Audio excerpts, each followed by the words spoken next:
오늘의 하늘 양식은 에스겔 3장 22절에서 27절 말씀입니다. 여호와께서 권능으로 거기서 내게 임하시고 또 내게 이르시되 일어나 들로 나아가라. 내가 거기서 너와 말하리라 하시기로 내가 일어나 들로 나아가니 여호와의 영광이 거기에 머물렀는데 내가 전에 그발 강가에서 보던 영광과 같은지라 내가 곧 엎드리니 주의 영이 내게 임하사 나를 일으켜 내 발로 세우시고 내게 말씀하여 이르시되 너는 가서 내 집에 들어가 문을 닫으라.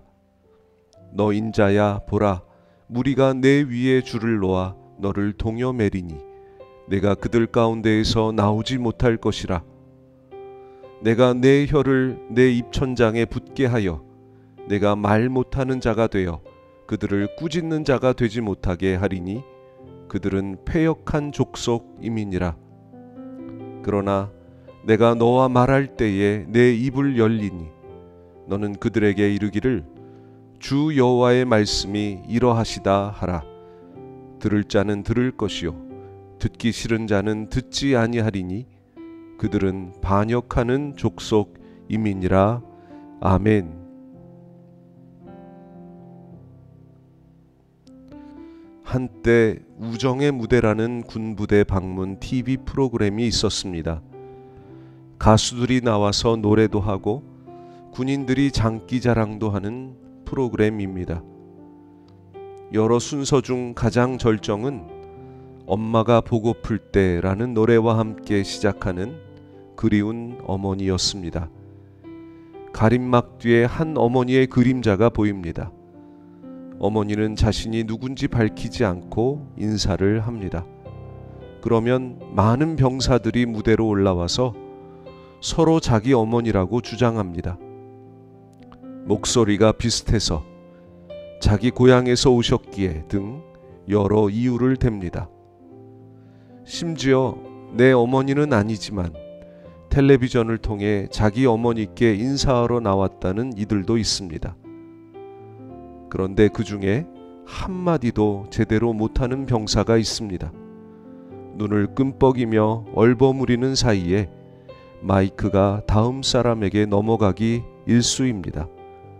하지만 나중에 보면 그림자의 주인공은 10중 8구 그 병사의 어머니였습니다. 침묵이 정답일 때가 있습니다. 우리는 정보의 홍수 속에 살고 있습니다.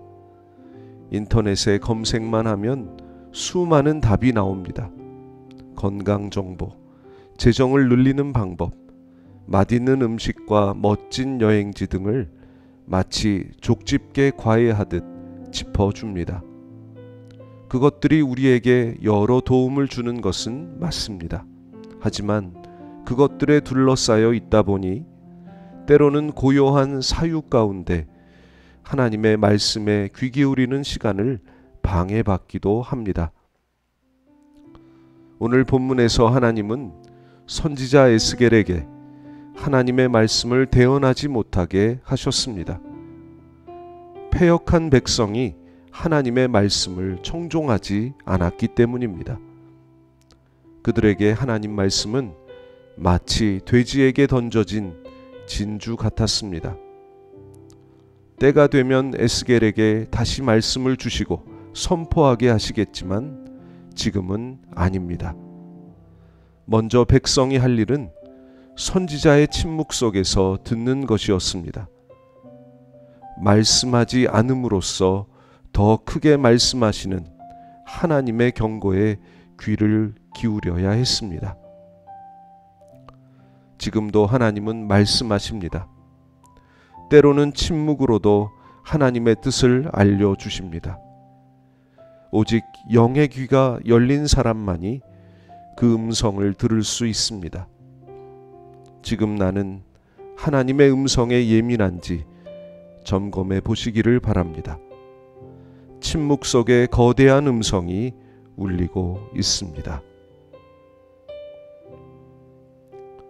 침묵 속에서 하나님의 말씀을 듣고 있습니까? 오늘도 은혜로 이끄시는 아버지 하나님, 침묵 중에 말씀하시는 하나님의 음성을 들을 수 있도록 우리의 영의 귀를 열어 주옵소서. 세상의 소리로 하나님의 음성을 덮지 않도록 우리의 마음을 돌보아 주옵소서. 그래서 이 험한 세상길을 바로 걷게 하여 주시옵소서. 예수님의 이름으로 기도하옵나이다. 아멘.